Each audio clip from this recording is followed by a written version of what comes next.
Finalmente, para o terror dos tomistas, a primeira via de Santo Tomás de Aquino foi refutada. Vamos ver lá. Nosso amigo do canal O Selo da Verdade refutou a primeira via de Santo Tomás de Aquino. Vamos aos argumentos. Hoje vamos desmontar, peça por peça, a primeira via de Tomás de Aquino. A famosa prova do primeiro. Então ele já começa bem otimista, né? Vamos desmontar peça por peça do argumento de Santo Tomás de Aquino. Primeiro motor, o motor imóvel, a suposta base lógica para justificar que Deus existe, porque tudo se move e todo movimento precisa de um motor inicial. Vamos direto ao ponto. Esse argumento, ele não se sustenta nem filosoficamente, nem cientificamente. Tomás parte. Mas quem diz que Santo Tomás estava fazendo ciência, estava querendo provar cientificamente a existência de Deus do ponto de vista da ciência moderna, positivista, experimental? Mas sim, ele parte de pressupostos lógicos e metafísicos para provar a necessidade da existência de Deus. Da ideia de que tudo que se move é movido por outro. Ele assume isso como um fato incontestável, mas isso era simplesmente a física aristotélica da Idade Média. E física medieval não explica o universo moderno. Tomás acreditava que movimento era uma passagem de potência para ato, como se tudo... Então aqui, antes de ele concluir, nós vemos que ele está partindo do ponto de vista da física moderna, com o olhar da física moderna. E Santo Tomás aqui não estava fazendo física enquanto ciência no sentido moderno. Santo Tomás parte aqui de pressupostos metafísicos, mas vamos lá. Tudo só pudesse mudar se algo o empurrasse. Hoje sabemos que... Então já vemos aqui que quando ele fala de empurrar, claramente ele vai distorcer. Isso não corresponde à realidade. Movimento não funciona assim. A física moderna mostra que objetos continuam em movimento sem precisar de um motor contínuo. A inércia, algo que Tomás nunca conheceu, levando em consideração que ele vivia na Idade Média, né? Se o argumento...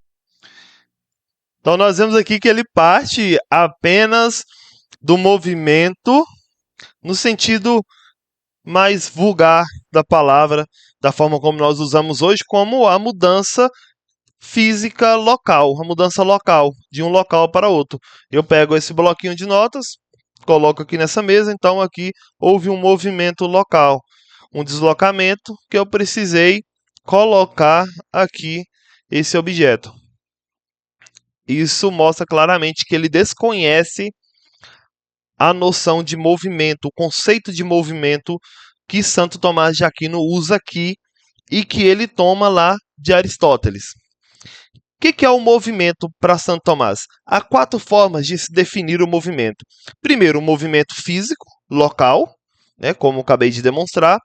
Segundo, o movimento quantitativo, de quantidade, que está ligado à massa, a volume.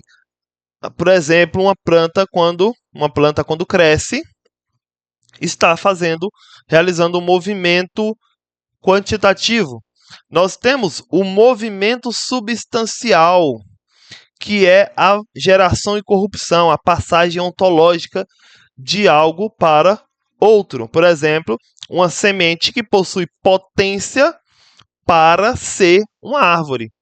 Então, quando ela passa de semente para árvore, nós chamamos isso de movimento, essa passagem ontológica, em que uma semente se torna uma árvore. Então, ela tinha potencialidade para ser uma árvore, mas não era uma árvore.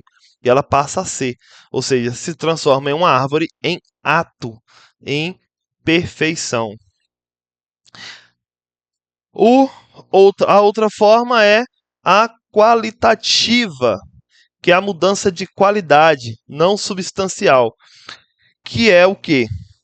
Uma pessoa aprendendo, por exemplo, quando nós aprendemos, o ato de aprender em si é um movimento qualitativo. Eu não sabia, realizo o movimento, o ato de conhecer. Eu tinha o conhecimento em potência, alguém me ensina e eu passo a ter esse conhecimento em ato. Então, essas são as 4 definições de movimento, e são dessas definições de movimento no geral que Santo Tomás de Aquino está falando no argumento da primeira via, e não apenas do movimento local. E isso nós vemos que o nosso amigo desconhece o conceito de movimento. E claramente deve que não leu a primeira via para estar comentando.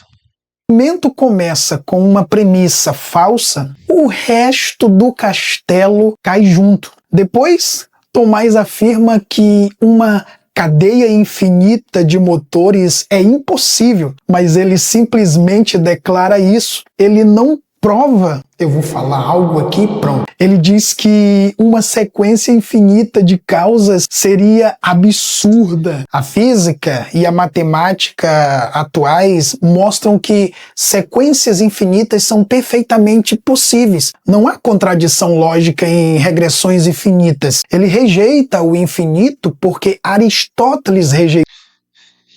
Santo Tomás rejeita aqui a regressão infinita no sentido de causalidade, de que tudo, até mesmo algo que regride infinitamente, ou seja, essa passagem circular de algo, vamos dizer, esse círculo vicioso que há nas coisas, precisa ter uma causa. Então aqui ele está falando de causalidade, da causa primeira. E a noção de ato e potência da física aristotélica tomada por Santo Tomás não está em conflito com a física moderna. Por quê? A física moderna, ela explica os processos de mudança, os processos de passagem de um estado para outro, mas ela não explica o porquê. Ela explica como acontece, não o porquê. A física aristotélica dá o fundamento, a estrutura ontológica do movimento. O movimento se torna inteligível. Por exemplo, a física quântica. Os estados quânticos, eles demonstram como a atualização ocorre, como a atualização de algo ocorre. E Santo Tomás, quando ele parte aqui do primeiro motor, ele não está tentando explicar como essa atualização ocorre, mas que ele está dizendo que essa atualização não ocorre por si. E é o ponto aonde a ciência moderna, com as suas limitações, não consegue chegar. Então, o primeiro motor ele não é força física. Deus não é um elo da cadeia física. Deus é o fundamento do ser. O fundamento do ser e da atualidade. Por exemplo, teorias como o Big Bang, o universo eterno, o multiverso e qualquer outra teoria que se possa acreditar, que se possa dar um pouco de credibilidade, dependem de atualidade, dependem de atualização, de mudança, da dependência ontológica. É disso que Santo Tomás está falando aqui. Então, nós vemos que o nosso amigo aqui desconhece totalmente a física aristotélica e o argumento de Santo Tomás. Claramente, ele leu o argumento de Santo Tomás, se tiver lido, não tiver lido na internet, resumos, ele leu com o olhar da ciência moderna, com conceitos modernos, com a forma de ver esses conceitos como nós vemos hoje, como nós entendemos hoje. Isso mostra claramente que ele não entendeu o argumento de Santo Tomás. Então, por que a ciência, por que o argumento de Santo Tomás e a física aristotélica estão em constante diálogo com a ciência moderna? Santo Tomás demonstra que o mundo ele é inteligível. Nós somos capazes de conhecer o mundo. E isso mostra que sem isso não haveria ciência. Então nós somos capazes de conhecer o mundo.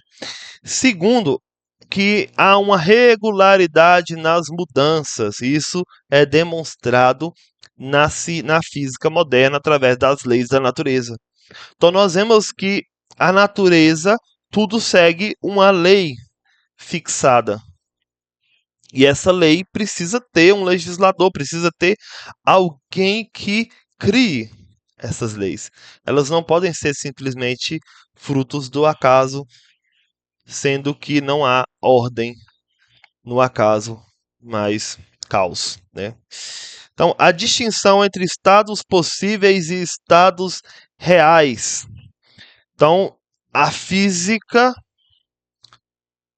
moderna depende de quê? Modelos, previsões, medições, estados de possibilidades para estados reais, ou seja, a potência e o ato estão em diálogo com a ciência moderna e não excluem. Não por necessidade racional. Aí veio o salto. Essa é boa. Tomás diz que, já que não pode haver uma regressão infinita, deve existir um primeiro motor, algo que move sem ser movido. Ele decide que esse primeiro motor é Deus. Ele decide, mas um salto injustificado. Não, ele decide. Não, ele não decide. A própria conclusão lógica do argumento decide que há um primeiro motor. Santo Tomás não decide que é Deus. Ele diz que muitos afirmam ser Deus. Ele que está dando as bases da sua teologia natural, daquilo que ele vai chamar depois de ato puro, ato perfeito, o ato puro onde não há potência. E ele vai demonstrar isso não dizendo que é o Deus cristão, que é o Deus da fé, mas ele diz: muitos chamam de Deus. Mesmo que existisse um primeiro motor, o argumento não leva automaticamente até um ser consciente, inteligente, eterno e pessoal. Nada disso. Esse salto. Então ele desconhece totalmente a teologia natural de Santo Tomás.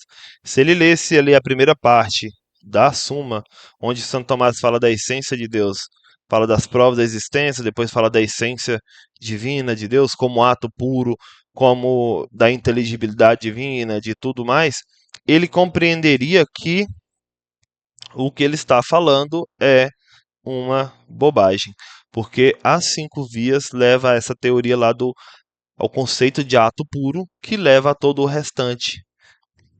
É arbitrário. Não está na lógica, está na teologia. Cada um aqui, que o pessoal defende Tomás, né? A ciência hoje lida com origens. Gente do céu. O cara ri de Santo Tomás como se ele conhecesse pelo menos o básico da filosofia de Santo Tomás. Sem precisar inventar um agente mágico. A física quântica mostra flutuações sem causa clássica. A cosmologia trabalha com modelos onde o universo pode surgir de estados naturais sem empurrão inicial. Não temos todas as respostas, mas temos um fato. A ausência de resposta não cria Deus. Ignorância não é fundamento para divindades. Outro problema fatal, um argumento. Não tem como nós regredirmos a um átomo primeiro, a seja lá o que for da origem do universo, de algo material ou de algo visível.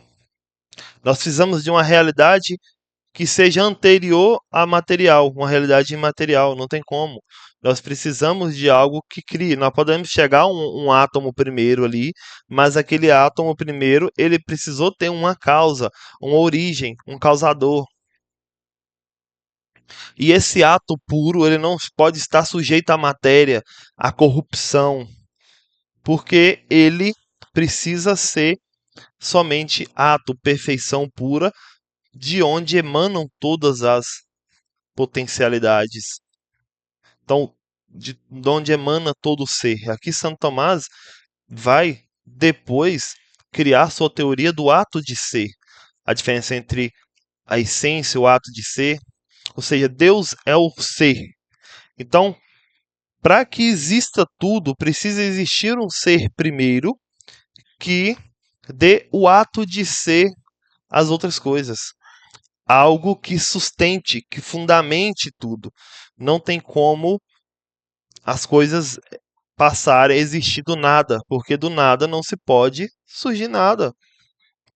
De Tomás, ele diz que tudo precisa de uma causa, menos Deus. Essa é boa. É o truque retórico mais comum. Cria uma regra universal, quebra a regra no final e espera que ninguém perceba. Se tudo precisa de causa, então Deus precisa de causa. Se Deus não precisa de causa, então é falso dizer que tudo precisa de causa. A lógica... Esse é o argumento. Deus não precisa de causa.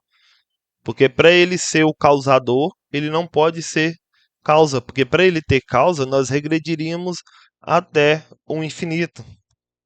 Quebra. O argumento implode. Além disso, a física moderna descreve um universo onde leis, campos e energias já existiam no próprio estado primordial. Não havia um primeiro empurrador, havia relações naturais. Tomás argumenta como se o universo...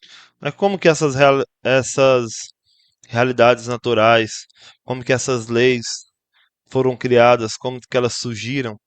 Porque nós vemos que o universo é totalmente inteligente, ordenado. Então precisa ter, para ordenar, precisa ter um ordenador, uma inteligência superior por trás. Existe uma inteligência superior por trás de tudo, não tem como. fosse uma estátua parada que alguém tivesse que empurrar. Mas o universo não é uma estátua, ele é um sistema dinâmico emergente. E tem mais, o argumento assume que movimento no cosmos é semelhante ao movimento cotidiano, empurrar uma pedra, mover um objeto. Só que isso nunca foi verdade. Não dá para argumentar, não dá para dizer nada. O cara simplesmente não entende nada de movimento na física aristotélica. O cara ignora totalmente o conceito de movimento em Aristóteles. No nível fundamental. Partículas surgem e desaparecem, se transformam, interagem por forças que Tomás jamais imaginou. O argumento dele é ingênuo porque... Não que jamais ele imaginou sim. E é isso que ele fala. É disso que ele fala. Ele coloca Deus porque aqui esse primeiro motor é o causador desses movimentos, dessas mudanças, dessas passagens de um estado para outro. Mesmo aquilo que se move por si, ele precisa ter uma causa primeira de movimento. Porque precisa de um ato primeiro que passe algo, que realize algo da potência para o ato. Usa categorias humanas para explicar o cosmos. Uma ferramenta inadequada para... Usa categorias humanas para explicar o cosmos. Nós vamos usar o que então? Categorias da fé? Claro que para a gente entender o cosmos, a gente precisa usar categorias humanas, não categorias da fé. E é o que Santo Tomás parte aqui. Ele não está partindo, de conceitos da teologia sagrada. Mas aqui ele está fazendo teologia natural, baseado que na metafísica. Santo Tomás aqui está partindo de conceitos humanos, racionais, daquilo que a inteligência humana, aquilo que a razão humana consegue, é capaz de compreender. Um problema imenso. No final, a primeira via é apenas isso, um esforço intelectual medieval para tentar dar uma aparência de lógica a uma crença já decidida antes. Tomás não parte da dúvida, ele parte da conclusão e constrói uma justificativa em cima. A teologia escolheu o destino... Não, o argumento da primeira via e das outras vias não parte primeiro da conclusão. Não.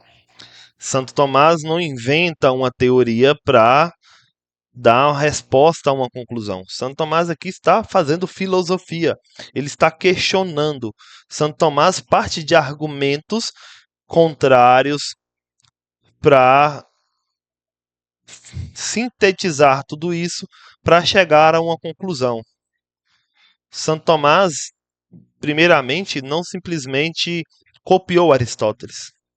Santo Tomás, ele questiona as bases da filosofia aristotélica para tentar compreender, e ele chega a essa noção de motor móvel, de motor primeiro, que Aristóteles chegou, mas Santo Tomás vai muito mais além, que é o que nós veremos quando ele começa propriamente a falar do ato puro, da essência divina e tudo mais. E só depois desenhou o mapa. A filosofia moderna já moveu essa discussão. A ciência matou a necessidade de um motor imóvel. A cosmologia derrubou a ideia de causa clássica universal. E a lógica revela a arbitrariedade do salto até um ser, até Deus. Refutar a primeira via não é atacar a fé das pessoas, é apenas reconhecer. E quem diz que a primeira via, as 5 vias de Santo Tomás, são questões de fé? Santo Tomás não está falando de revelação, de fé cristã, do Deus cristão.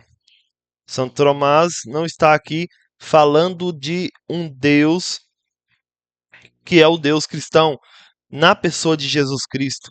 Não. Ou da Santíssima Trindade. Santo Tomás está falando aqui apenas de algo que é o primeiro motor, aquilo que é a causa primeira de tudo que existe, de toda mudança, de todo surgimento, de toda alteração que há dentro do cosmos. Santo Tomás está aqui partindo do fundamento primeiro da realidade.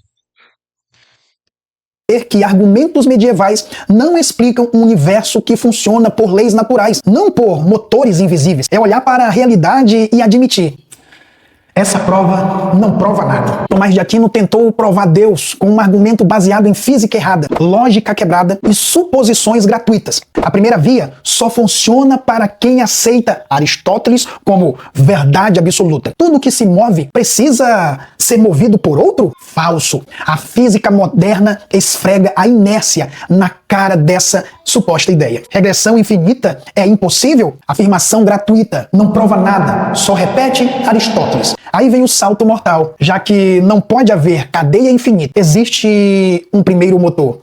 E esse motor é Deus? Isso não é argumento. É teologia disfarçada. E esse negócio de não sei explicar, então é Deus? E o truque final? Tudo precisa de causa, menos Deus. Isso destrói o próprio argumento. Se algo pode existir sem causa, então por que não o universo? Por que não a energia primordial? Por que não qualquer outra coisa? Porque quando eu digo que o universo pode ser criado sem causa, eu estou colocando o universo como que Deus é o próprio universo. Isso aí é uma ideia totalmente panteísta, né?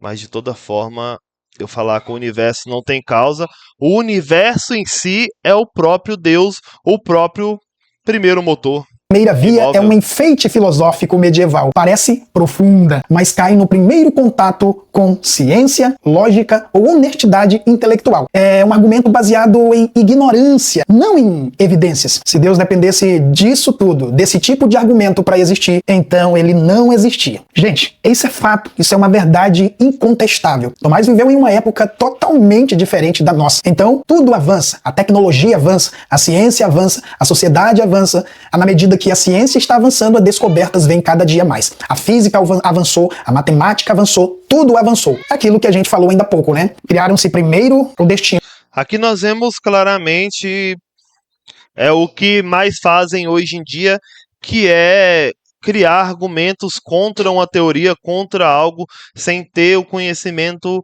básico daquilo de que se está falando. Então nós vemos claramente que ele não compreendeu nada do primeiro movimento, do primeiro motor, do movimento em Santo Tomás, em Aristóteles, e é isso.